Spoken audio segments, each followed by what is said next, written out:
Olá, meus amigos, olá, minhas amigas do Legislação Integrada. Aqui quem fala é o professor Bruno Valente. Nossa conversa de hoje é sobre jurisprudência em tese do STJ, edição 279. O tema é direito penal e processual penal em ambiente digital.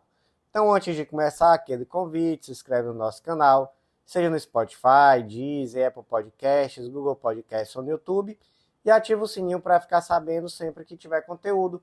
Nos segue também no Instagram, @legislação_integrada, onde todo dia tem novidade. E já deixa aquele like, compartilha com aquele amigo, na sua rede social preferida ou naquele grupo de WhatsApp cheio de gente interessada. Com certeza fortalece demais. E já deixa também aquela avaliaçãozinha com 5 estrelas no Spotify. Então, sem mais delongas, vamos para a primeira tese de hoje. Tese 1. É possível utilizar ações encobertas ou agentes infiltrados na investigação de crimes praticados pela via digital, desde que, observados os critérios de proporcionalidade, no caso, utilidade e necessidade, e subsidiariamente, quando a prova não puder ser produzida por outros meios disponíveis. Então, gente, aqui trata, da situação do agente infiltrado em meio digital.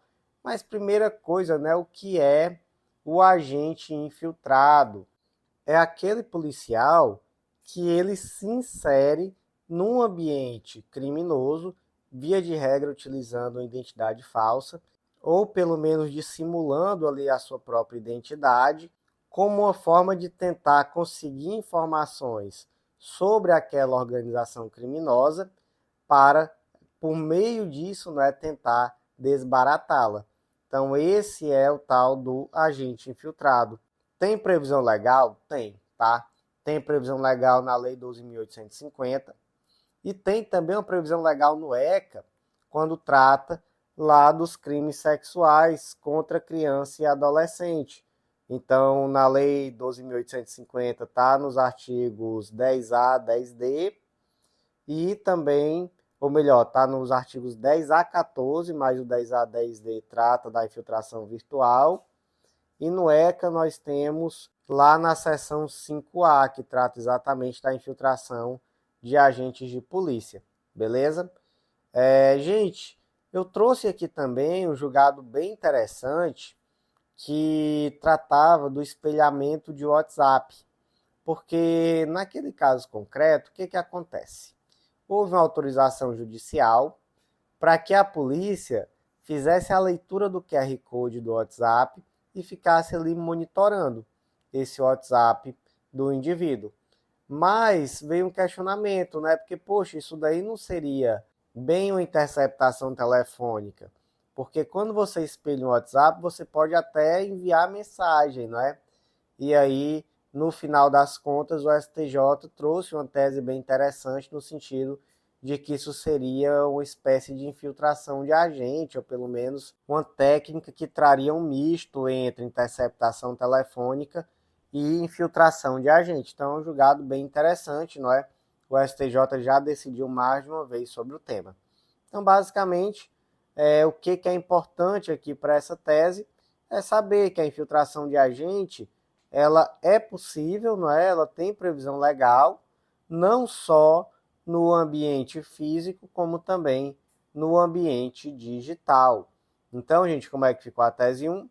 É possível utilizar ações encobertas ou infiltração de agentes na investigação de crimes praticados pela via digital, desde que observados critérios de proporcionalidade e subsidiariamente, quando a prova não puder ser produzida por outros meios disponíveis. Seguindo em frente, tese 2, a realização de ronda virtual para localizar material relacionado à pornografia infantil não se confunde com o Instituto da Infiltração de Agentes de Polícia na internet e dispensa e prescinde de autorização judicial prévia.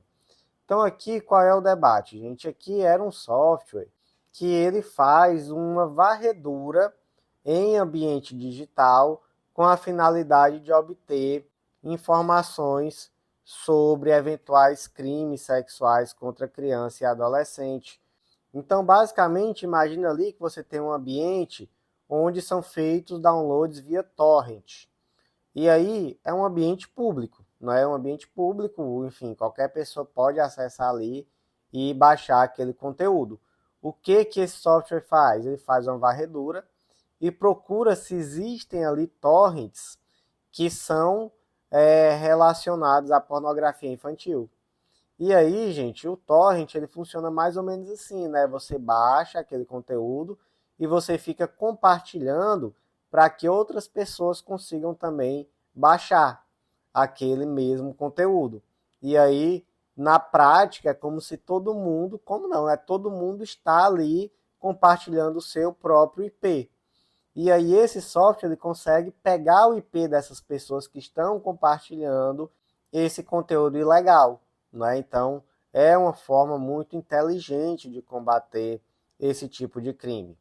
Isso é infiltração de agente? Não, isso não é infiltração de agente. Aqui não tem um agente oculto que ingressa em um ambiente criminoso, né? Um ambiente fechado criminoso. Não, na verdade ali simplesmente se está utilizando uma ferramenta que realiza um monitoramento contínuo e automático em um ambiente que é público e que basicamente ele vai fazer uma busca inteligente por determinados termos que acendam um alerta e acaba assim de fato conseguindo encontrar pessoas que possuem esse tipo de conteúdo e compartilham esse tipo de conteúdo na internet. Então, não é infiltração de agente. Precisa então de autorização judicial para isso? Não precisa, tá? Não precisa de autorização judicial. Então, como é que ficou a tese 2? A realização de ronda virtual para localizar material relacionado à pornografia infantil não se confunde com o Instituto da Infiltração de Agentes de Polícia na Internet e prescinde, ou seja, dispensa de autorização judicial prévia. Seguindo em frente, tese 3 e tese 4, nós faremos a análise conjunta. Tese 3 é ilícito o acesso a dados, inclusive a conversas e aplicativos de mensagens realizados diretamente pela polícia em aparelho celular apreendido em flagrante, sem prévia autorização judicial, ressalvadas as situações em que houver a voluntariedade do detentor do bem. Tese 4.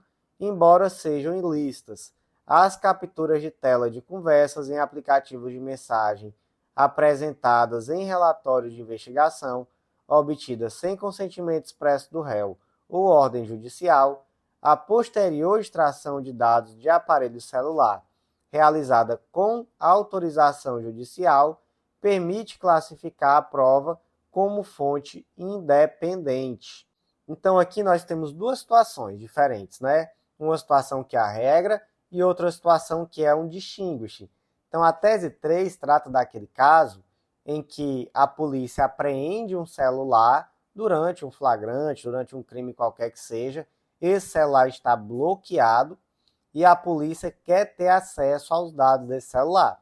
A polícia pode simplesmente hackear o celular, dar um jeito de desbloquear e realizar esse acesso? Não, tá? Não pode fazer isso. Precisa de quê? De uma autorização judicial prévia. Então, não é o simples fato de que o celular foi apreendido que traz a possibilidade de acessar o conteúdo daquele celular sem a necessidade de uma prévia autorização judicial. Agora, quando que é possível? Naquela situação em que o proprietário do celular permite o acesso, né? Ele franqueia o acesso, o que, né, normalmente é algo meio improvável, né? É um pouco difícil de acreditar que esse acesso é franqueado assim de forma espontânea à polícia sem nenhum tipo de coação.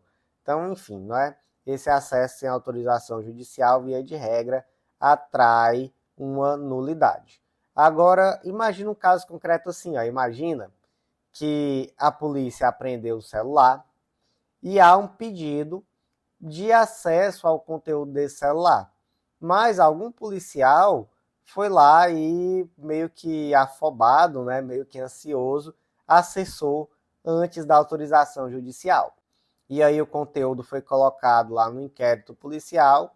Esse conteúdo, ele é ilegal? É, nós temos aí uma prova nula. Mas houve uma autorização judicial? Não houve? Houve. E aí o que se fez depois da autorização judicial? Se extraiu o conteúdo novamente. E aí esse conteúdo foi colocado nos autos. E aí, gente, o que nós temos aí? Uma prova ilícita ou uma prova lícita? Gente, nós temos uma fonte independente. Então, essa prova decorrente desse segundo momento em que seguiu-se o procedimento certinho, não é? E realizou-se a extração dos dados, essa prova é lícita, tá? É uma fonte independente. Então, esse foi o distinguishing realizado. Mesmo que o conteúdo inicialmente seja um conteúdo nulo, ou melhor, decorrente de uma prova nula, esse posterior acesso, seguindo ali o rito legal, permite classificar essa prova como fonte independente. Então, tese 3 é ilícito o acesso a dados, inclusive a conversas em aplicativos de mensagens, realizado diretamente pela polícia em aparelho celular, apreendido em flagrante, sem prévia autorização judicial, ressalvadas as situações em que houver a voluntariedade do detentor do bem. Tese 4.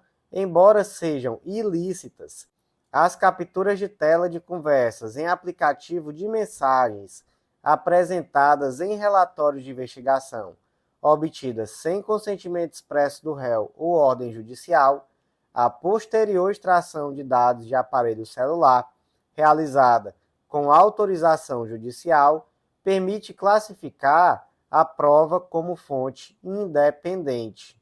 Tese 5. A decisão judicial que autoriza a quebra do sigilo de dados armazenados não requer a inclusão de uma limitação temporal específica na diligência. E aqui, o grande ponto para você entender esse julgado, essa tese, né, melhor dizendo, é você saber diferenciar o que são dados estáticos do que é uma monitoração em tempo real. Porque veja só, gente, quando nós falamos, por exemplo, de uma interceptação telefônica, nós temos o monitoramento em tempo real das conversas que estão acontecendo. Então, isso daí é dinâmico, né? Você está ali, de fato, vendo o que está acontecendo em tempo real. E aí, essa decisão que determina, por exemplo, uma interceptação telefônica, ela precisa delimitar o tempo que vai ocorrer essa interceptação. Ela pode ser prorrogada, né, a prazos lá previstos na lei, mas, de fato, há uma necessidade de que se delimite temporalmente. Já outra situação muito diferente são os dados estáticos. Então, por exemplo, dados estáticos, aqueles dados de conversas que estão lá no seu aparelho, e-mails, conversas no seu WhatsApp, não é que já estão lá, são os registros. E aí faz sentido que, eventualmente, a polícia realize a apreensão de um aparelho e o juiz determine assim, você pode realizar a análise do conteúdo que está nesse aparelho, mas só aquilo que é do ano de 2026. Aquilo que é de 2025 você não pode. Faz sentido? Pelo menos assim, a prioristicamente falando? Não faz, né? Então, eventualmente pode haver uma limitação? Eventualmente pode. Não é mais algo que seja muito bem explicado, né? Por que se está delimitando já de antemão esse acesso. Mas é correto afirmar que a decisão que possibilita o acesso a dados estáticos precisa de uma limitação temporal específica? Não. Claro que não, não é? Não é necessário. Então, tese 5, a decisão judicial que autoriza a quebra de sigilo de dados armazenados não requer a inclusão de uma limitação temporal específica na diligência. Então, antes de seguir em frente, vamos para aquele convite bem especial. Acesse legislaçãointegrada.com.br e vem conhecer nosso Clube da Lei, o clube de membros que dá acesso a todos os nossos materiais, a mais de 100 planos de leitura, com tudo que você precisa para um estudo completo, atualizado e organizado de lei seca e jurisprudência, com mais de 100 planos de leitura focados na sua realidade e muitos focados em editais específicos recém-publicados. Então vem fazer parte, é um valor único que dá acesso a tudo isso e com certeza vai ser um baita diferencial nos teus estudos. Vem também conhecer a Editora Integrada, vem publicar com a gente, você vai ver que é mais fácil do que você imagina e vai ser um grande diferencial também na sua futura prova de títulos. Então, vamos seguir em frente. Tese 6. A visualização à distância, promovida por meios tecnológicos, em tempo real, é suficiente para configurar o elemento presença exigido para a caracterização do crime previsto no artigo 218-A do Código Penal. Então, o artigo 218-A do Código Penal traz o crime de praticar, na presença de alguém menor de 14 anos, ou induzi-lo a presenciar, conjunção carnal ou outro ato libidinoso a fim de satisfazer lascívia própria ou de outrem. É um crime que teve a pena, inclusive, aumentada recentemente, né? Reclusão de 5 a 12 anos e multa. Então, aqui, né, crime de satisfação de lascívia mediante presença de criança e adolescente seria aquele caso que a pessoa pratica algum ato libidinoso na frente de uma criança ou adolescente, né, já que pode ser menor de 14 anos, não necessariamente tão uma criança. E aí vem a questão: e se esse ato libidinoso aconteceu por meio de uma transmissão em tempo real pela internet? Então, por exemplo, uma videochamada. E aí, esse elemento presença, ele está também aqui configurado, uma presença virtual, seria uma presença para fins desse crime? Resposta, sim, tá?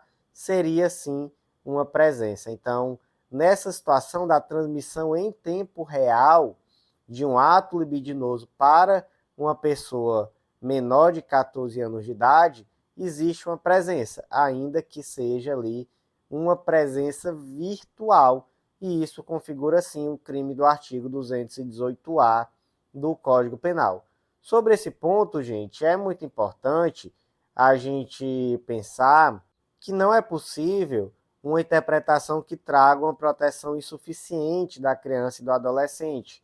Então, assim, se evita, não é, um vácuo de proteção, especialmente quando esse tipo de crime hoje acontece predominantemente na internet.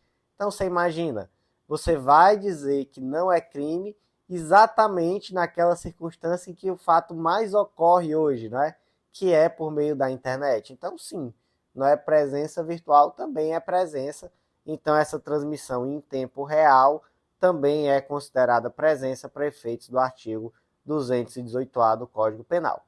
Então, tese 6, a visualização à distância, promovida por meios tecnológicos em tempo real, é suficiente para configurar o elemento presença exigido para a caracterização do crime do artigo 218-A do Código Penal.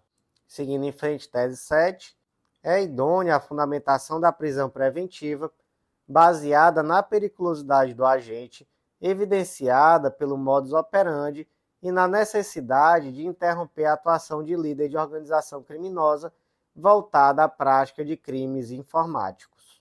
Então aqui a gente trata da prisão preventiva, né? O artigo 312 do Código de Processo Penal traz que a prisão preventiva pode ser decretada como garantia da ordem pública, da ordem econômica, por conveniência da instrução criminal ou para assegurar a aplicação da lei penal, quando houver prova da existência do crime, indício suficiente de autoria e de perigo gerado pelo estado de liberdade do imputado.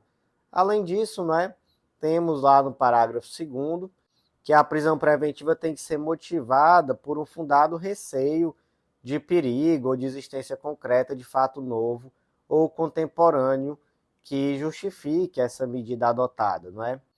Então, o que a gente traz aqui dessa leitura? Que se trata de uma medida extrema. Ela tem que ser muito bem justificada, tem que existir um perigo gerado pelo estado de liberdade, tem que haver uma contemporaneidade entre esses fatos e a situação, não é, decorrente da prisão. Então, ninguém pode, por exemplo, decretar uma prisão preventiva por conta de algo que ocorreu 2, 3 anos atrás e que, a princípio, não continua ocorrendo, porque aí você não está ali retirando o estado de perigo que seja iminente. Agora, o grande debate aqui, nesse julgado específico, é se caberia a prisão preventiva em virtude de crimes virtuais. E, gente, claro que cabe, não é? Óbvio que cabe. Então, se você tem, por exemplo, um indivíduo que pratica de forma contumaz crimes no ambiente digital, ou então, como aqui no caso concreto, que era toda uma rede super bem elaborada, onde o indivíduo em questão era a cabeça do grupo criminoso e havia uma necessidade de estancar essa reiteração criminosa, né? Então, obviamente que sim, é plenamente cabível, beleza? A prisão preventiva em relação a um crime no âmbito digital. Então, tese 7 é idônea a fundamentação da prisão preventiva baseada na periculosidade do agente, evidenciada pelo modus operandi na necessidade de interromper a atuação de líder de organização criminosa voltada para a prática de crimes informáticos. Seguindo em frente, tese 8, a criação de site na internet por associação criminosa, sob o falso pretexto de vender mercadorias, mas sem a intenção de entregá-las, amolda-se ao crime contra a economia popular, pois objetiva enganar número indeterminado de pessoas. Então imagina aqui a situação. O Zezinho cria um site na internet onde ele vende determinadas mercadorias sem nenhum interesse de entregá-las. Na verdade, essas mercadorias nem existem. E aí o grande debate é se aqui se trata de um crime de estelionato ou de um crime contra a economia popular, que seria o do artigo 2º, inciso 9 da Lei 15.021 de 51, que é obter ou tentar obter ganhos ilícitos em detrimento do povo ou de número indeterminado de pessoas mediante especulações ou processos fraudulentos. E é legal que o artigo aqui traz exemplos, como por exemplo, bola de neve, cadeias, pichardismo e quaisquer outros equivalentes. Então aqui, por exemplo, aquela situação da pirâmide financeira, né? Onde você finge que tem um negócio que é rentável, você traz um monte de gente, essas pessoas entram com determinados valores, e aí no começo todo mundo ali recebe um dinheiro bom, mas em um determinado momento a pessoa que começou a pirâmide, ou o grupo que começou a pirâmide, pega o dinheiro de todo mundo e sai correndo, né? E quem está na base da pirâmide leva prejuízo. Mas, gente, por mais que a hipótese clássica aqui do artigo 2º, inciso 9 da Lei dos Crimes contra a Economia Popular seja essa da pirâmide financeira, não é necessariamente só nesse caso, tá? Porque olha só, vamos ler de novo. Obter ou tentar obter ganhos ilícitos em detrimento do povo ou de número indeterminado de pessoas mediante especulações ou processos fraudulentos. Então, esse site que vende mercadorias que não existem, ele não seria isso, não é? Uma forma de tentar obter ganho ilícito em detrimento de um número indeterminado de pessoas por um processo fraudulento? Sim. Então, isso diferencia de um estelionato. Tá? Então, essa situação não é um estelionato.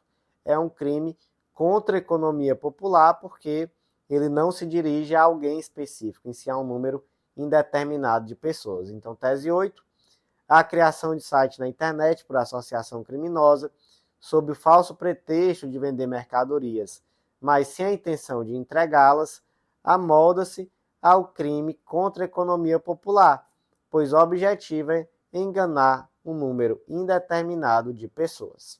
Tese 9. O requerimento cautelar de guarda dos registros de acesso ou conexão a aplicações da internet por prazo superior ao legal, feito por autoridade policial, administrativa ou Ministério Público, prescinde de prévia autorização judicial. Aqui, gente, basicamente é um procedimento que está previsto lá no artigo 13 do Marco Civil da Internet, não é? Que é o procedimento de guarda de registros de conexão na internet. Então, imagina aí a situação de um provedor de internet. Ele tem a obrigação de realizar a guarda dos registros de conexão, pelo um prazo mínimo de 1 ano, tá? Inclusive, o artigo 13, parágrafo 1º, diz que essa responsabilidade pela manutenção dos registros nem pode ser transferida a terceiros. É uma responsabilidade que é de fato, do provedor de conexão da internet, beleza? Agora imagina, por exemplo, que um determinado registro é fundamental para a investigação. O que acontece? Aí o parágrafo 2º diz assim, ó: a autoridade policial administrativa ou o Ministério Público poderá requerer cautelarmente que os registros de conexão sejam guardados por prazo superior ao previsto no CAPT. Precisa de autorização judicial para isso? De forma alguma. Então, a autoridade administrativa ou policial, ou ainda o Ministério Público, simplesmente oficia para que esse provedor de conexão realize a guarda desse determinado conteúdo, né, por um período superior a esse período de 1 ano que está previsto na lei. Agora, uma coisa é determinar cautelarmente essa guarda. Agora, se ele quiser acesso, né, que é óbvio que ele vai querer acesso, aí está lá no parágrafo 3º, nessa hipótese, a autoridade requerente terá o prazo de 60 dias, contados a partir do requerimento, para ingressar com pedido de autorização judicial de acesso aos registros previstos no CAPT. Então, simplesmente isso, né? Se oficia determinando que o provedor realize a guarda desse registro e depois se protocola um pedido judicial de acesso, beleza? Não precisa de ordem judicial para determinar simplesmente a guarda desse registro por um período superior. Então, tese 9, o requerimento cautelar da guarda dos registros de acesso ou conexão a aplicações de internet por prazo superior ao legal, feito por autoridade policial, administrativa ou pelo Ministério Público, dispensa, ou seja, prescinde de prévia autorização judicial. E seguindo em frente, tese 10, última tese de hoje, a Lei Geral de Proteção de Dados não se aplica ao tratamento de dados pessoais telemáticos realizados para fins exclusivos de segurança pública, defesa nacional, segurança do Estado ou atividades de investigação e repressão de infrações penais. Por que não se aplica, gente? Porque está específico na lei. Artigo 4º, inciso 3, não se aplica para fins exclusivos de segurança nacional, defesa nacional, segurança do Estado ou atividades de investigação e repressão de infrações penais. Então, o que se aplica aqui? Se aplica as próprias disposições penais, né, acerca do tema, e também o Marco Civil da Internet. Então, é muito importante aqui o artigo 22 do Marco Civil da Internet, que trata exatamente sobre a requisição judicial de registros. Também o artigo 13, né, que nós tratamos agora, que fala sobre essa guarda cautelar e a possibilidade do pedido posterior de acesso a esses registros, tanto pelo MP quanto pela autoridade policial ou também pela autoridade administrativa. Então, aqui não se trata, então não aplicar a Lei Geral de Proteção de Dados não significa que não existem garantias constitucionais e processuais, existem sim, tá? Agora é um regime próprio que está especialmente no Marco Civil da Internet, beleza? Então, tese 10, a Lei Geral de Proteção de Dados, LGPD, não se aplica ao tratamento de dados pessoais telemáticos realizados para fins exclusivos de segurança pública, defesa nacional, segurança do Estado ou atividades de investigação e repressão de infrações penais. E, meus amigos, por hoje foi isso. Eu agradeço muito a você que ouviu até o final, então já deixa aquele like, compartilha com aquele amigo que tem interesse nesse tipo de conteúdo, deixa aquelas 5 estrelas no Spotify, porque tudo isso fortalece demais esse projeto. Então, por hoje foi isso. Eu agradeço a você que ouviu até o final e até a próxima.